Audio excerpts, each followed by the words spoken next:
We good? Doing thing. Alright. What's up, guys? Welcome to another episode of Full Blast. I am your host, Raja Burrows. I'm very excited about today's video. Because I have been thinking about the concept of grind and grinding and rise and like hustle culture in general. But also as it applies to personal growth. And there was a lot of overlap between the personal growth community and the business community and the entrepreneur community. It really is all sort of along this same spectrum of sort of knowledge work. It all really does fall pretty neatly into that category. So you have sort of on one end of the spectrum, you have like the business entrepreneurial tech-ish side. Sort of in the middle, you have personal growth. And then on this side, you have art, like the more just pure arts and academia and like purely abstract stuff. But anyway, I'm realizing how this really is very much, it's all along the same spectrum. And one of the things that I have been struggling with a little bit is this concept of hard work. And I mean, work in general, but specifically this idea of hard work or work that's not rewarding or work that feels like a struggle or a grind. And I wanted to sort of unpack that for myself and for all of you, because I think that there are ways that we can mitigate the grindiness of the grind. And it comes from video games. And I obviously, listen, it's so easy to map, oh, life is like a video game. Life is like a game. Like, again, there's a lot of video game language in OP culture. I've talked about this a lot. So I do try to be careful about just blanket going, oh, it's just like an RPG, and then you level up and you get better things because the in-game economy works. And it's a little less simple than that, because there are a lot of underlying premises that need to be met in order for a lot of the video game analogies to really sing and to really work. But I found one that seemed a little more applicable to real life. So I started playing the online version of Red Dead Redemption. And for those who don't know, it's basically, it's like Grand Theft Auto, but set in 1870. That's it. It's the same game, same mechanics, same everything, same rules, the whole thing. The only thing that's slightly different is like the transportation stuff. But again, it's part of the game. It's meant to be clunky. That is actually the purpose of the game itself. Like the fact that it is clunky and not smooth, and that the guns don't fire perfectly, like that is actually meant to enhance the world, to give it a sense of realism. So I've been playing this, and it was like $10, and it's a free to play game. And I was like, okay, whatever. I'm not going to spend the full amount for the whole game, but I'll spend it for the little online. So I'm sort of toddling my way through it, and I love the setting of the game so much. Like 1870s America, that's my shit. Like, I love the late 1800s in America. Again, specifically like in those years, sort of just after the Civil Wars. We're talking like 1868 to 1890, like that chunk of time. I fucking love it, especially when we get into the South and the Southwest and the cowboys, and it's my shit. I love it. But the game itself has been kind of clunky for me. Again, the play control isn't great, but I like the game. I like the world, and I like I like how I feel when I play the game. I like living in the world of the game. It is fun for me.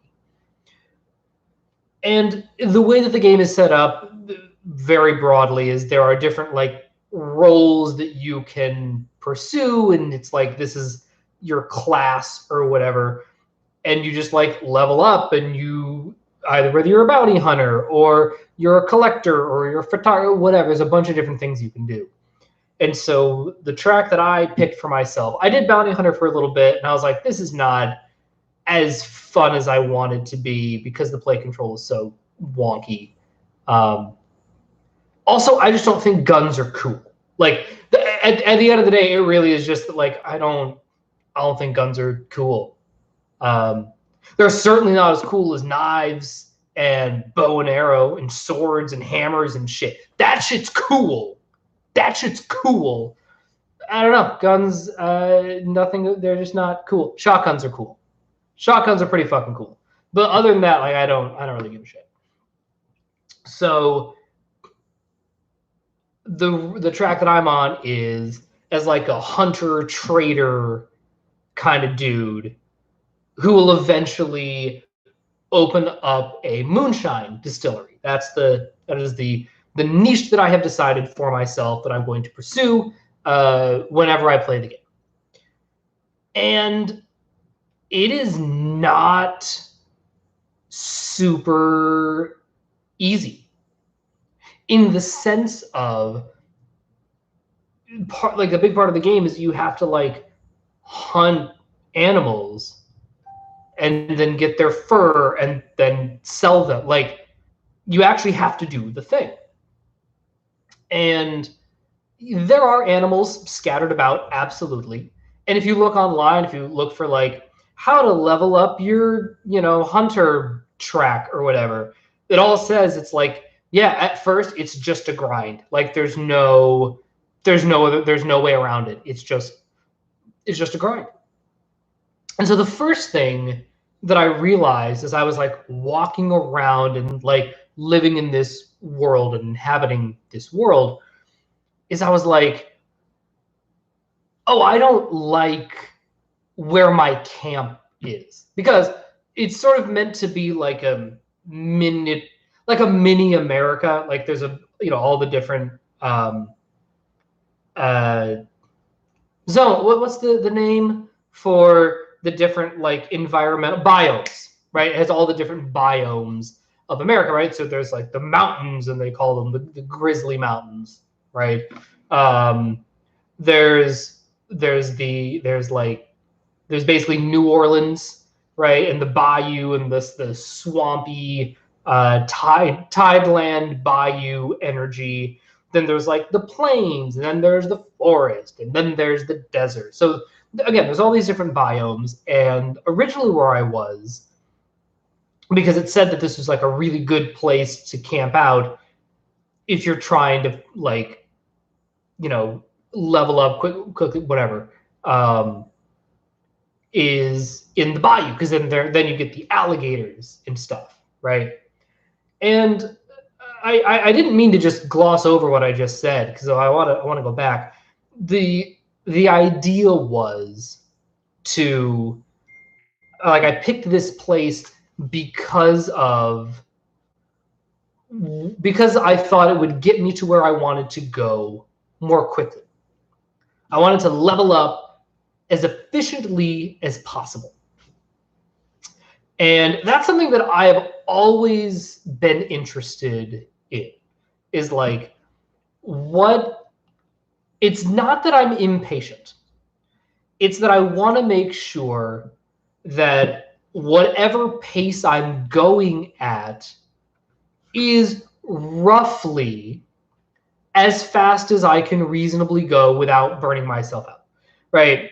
So there are, again, little tiny things in the game where it's like, don't skin the animal first, bring the whole animal to the place, right? Again, little tiny things that you can just learn online because that's how the internet works. But as I was walking around the swampy area, I realized that in this sense of like immersion and being in the world of the game, whatever. I was like, I don't like being in the swamp. Huh. I just didn't.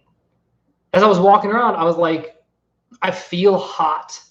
Again, because it's such an immersive environment. Like the environment is the game more than anything. It is the environment is the thing. And I was walking around, and I was like, I just don't vibe all the time with the Bayou. Now, the reason I originally went with Bayou is because I like the Bayou. I love dipping into that Bayou energy from time to time. But as far as what is sustainable for me, Bayou energy ain't me. It just is not.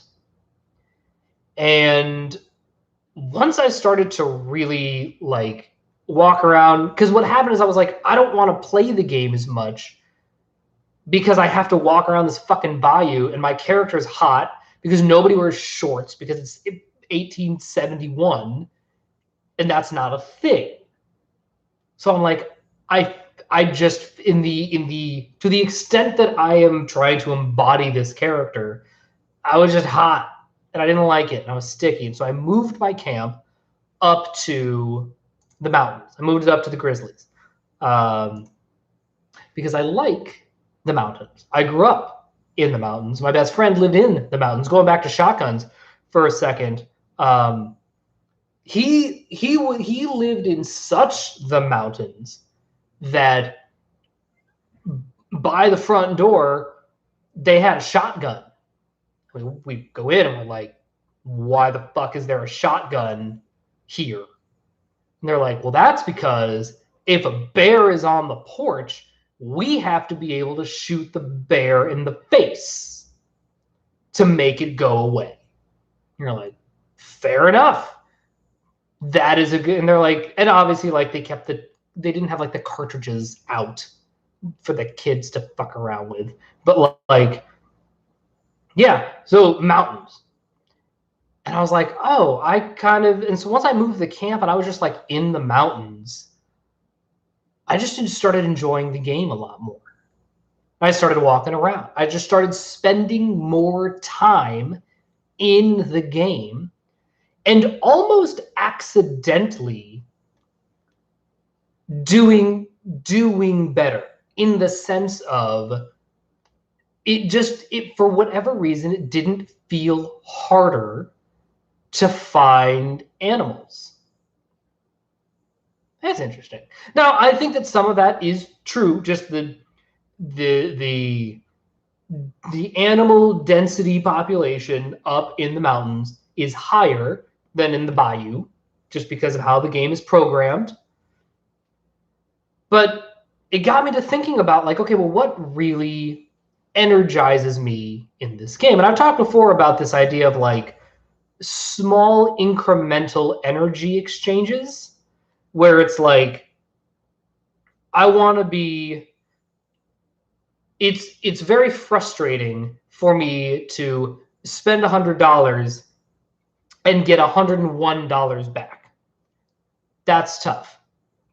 I would much rather have spend $1, get $1, spend $1, get $1, spend $1, get $1.25, spend $1, get $1, spend $1, get $1, spend $1, get $1, spend $1, get $1.25, and then over the course of however much time, I've ended up a little bit ahead, right?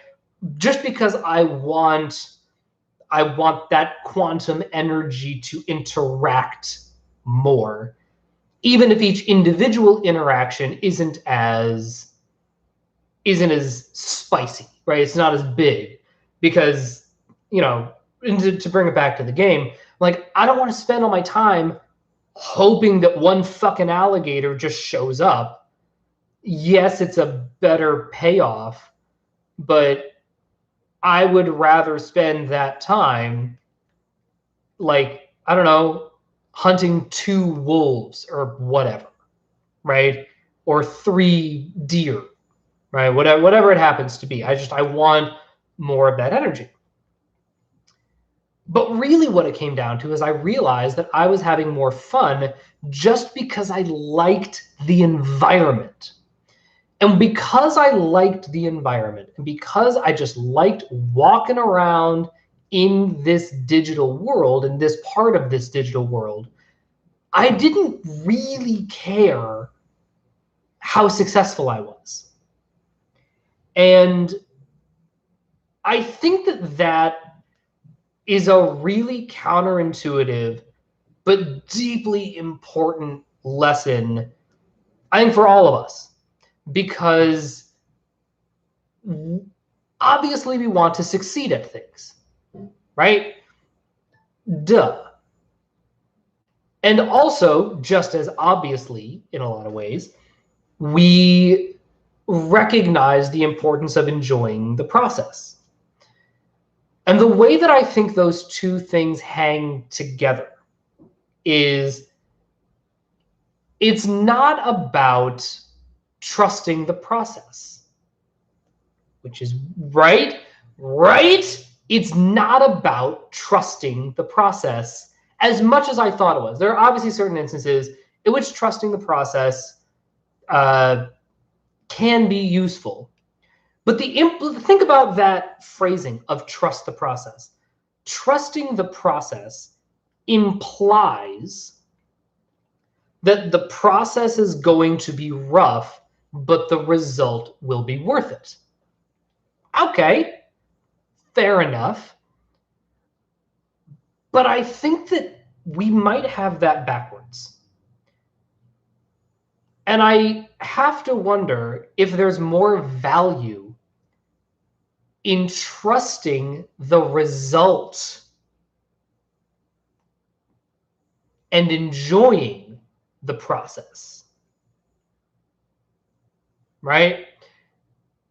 Because if you're enjoying the process, so thinking about me back in this game, right? Because I enjoy this particular terrain in this particular game, I'm able to get that energy back really, really organically and authentically. And I'm like, if I walk 50 feet down to what I think is a deer, and it's not a deer, it's a twig, I'm not really that mad about it because I just liked where I was. Whereas before, if I was like, I don't like where I am, but this is where I have to be, and I walked over to what I thought was a deer and it was a twig, I'd be like, well, fuck me. There's 7 minutes or whatever that I'll never get back again. And I was like, wait a minute, hang on a second.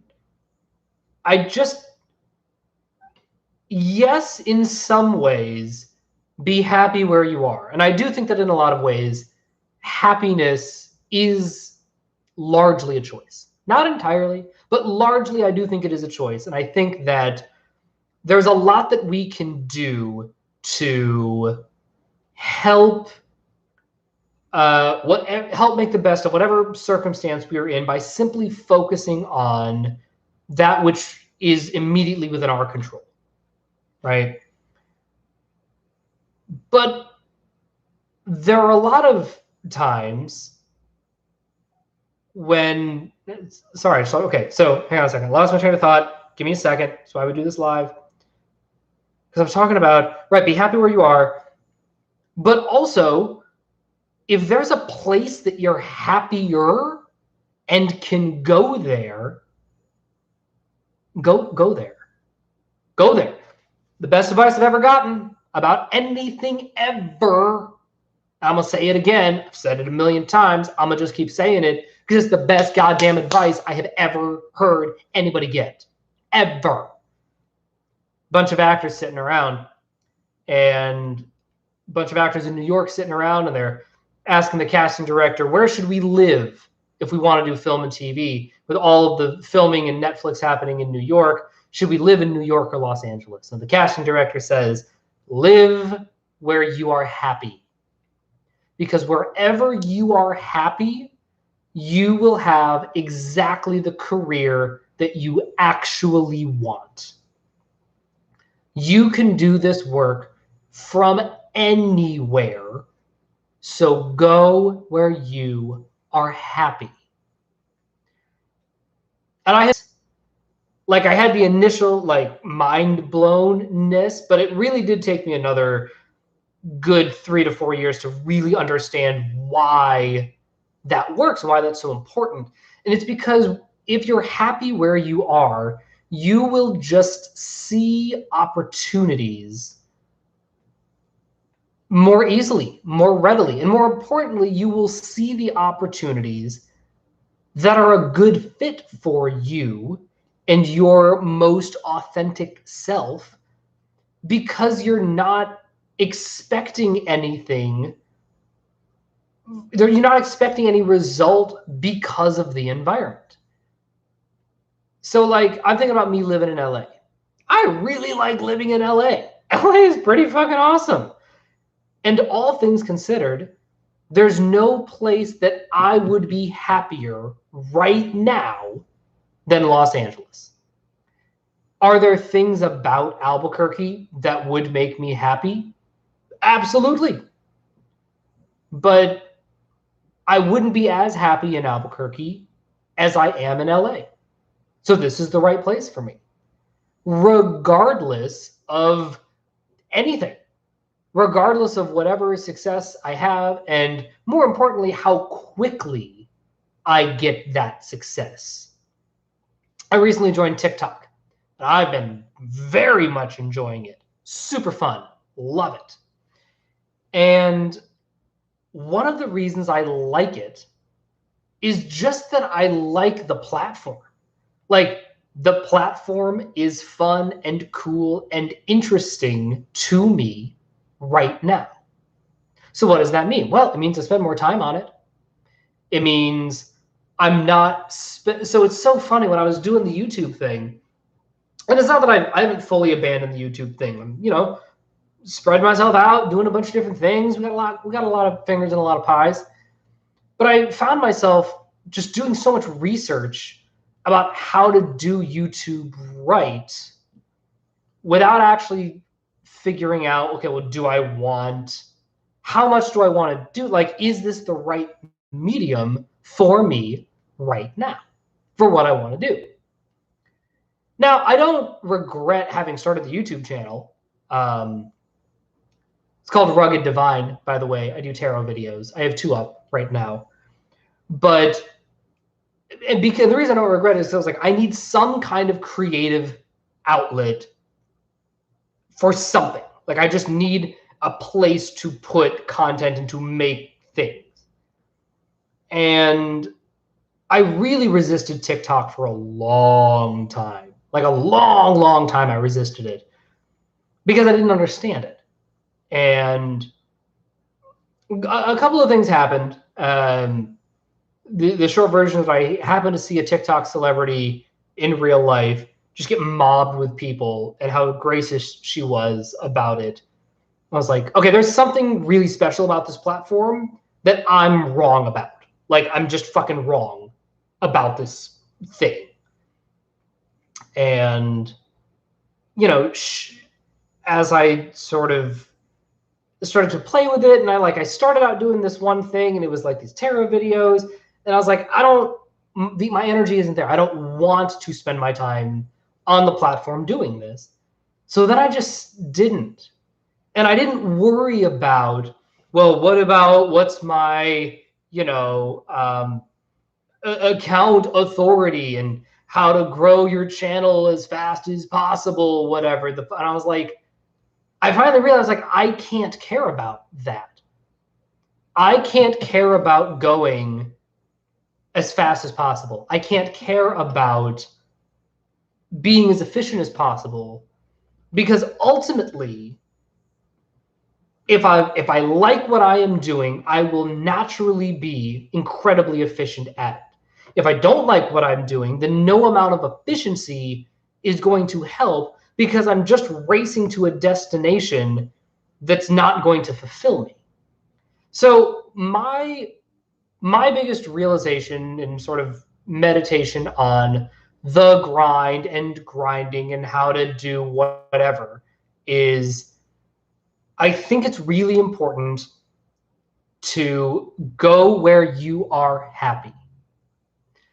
Because if you like where you go for work, right? Whether that's the physical environment you are in, the city that you live in, your co-workers who make up your environment, not the work that you do. That's the trap. It's where are you? It turns out, Dave Matthews, that where and who you're with both matter kind of a lot.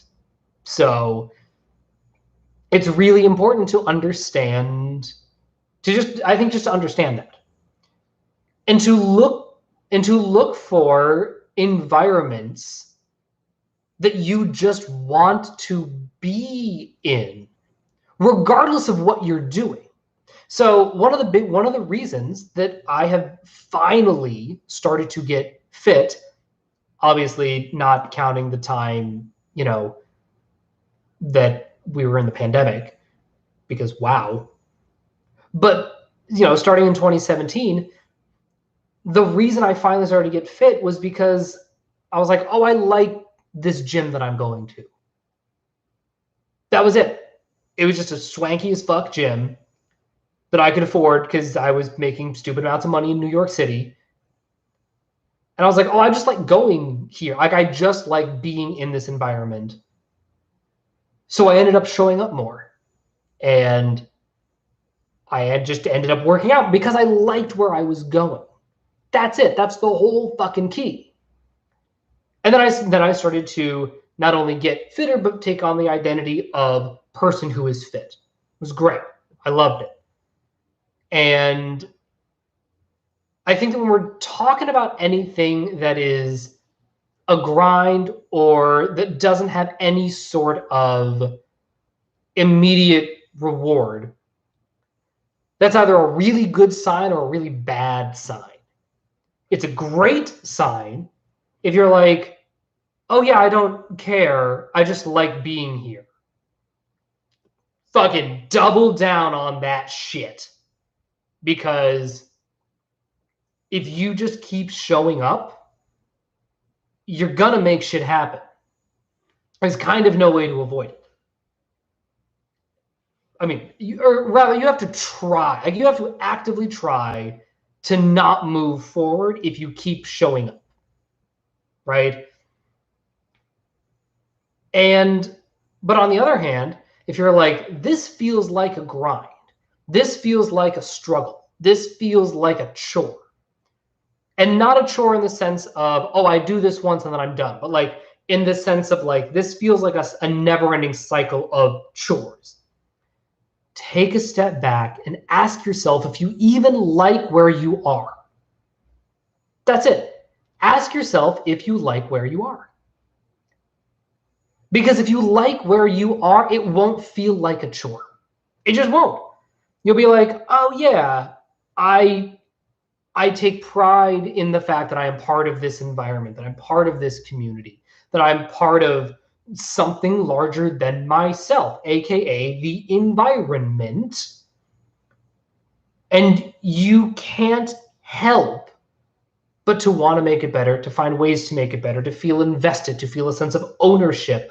All of these really important things will naturally just kind of happen and manifest, and I use that word specifically, because you just like being where you are. And it's not a matter of being willing to stick it out. There's nothing to stick out if you like it.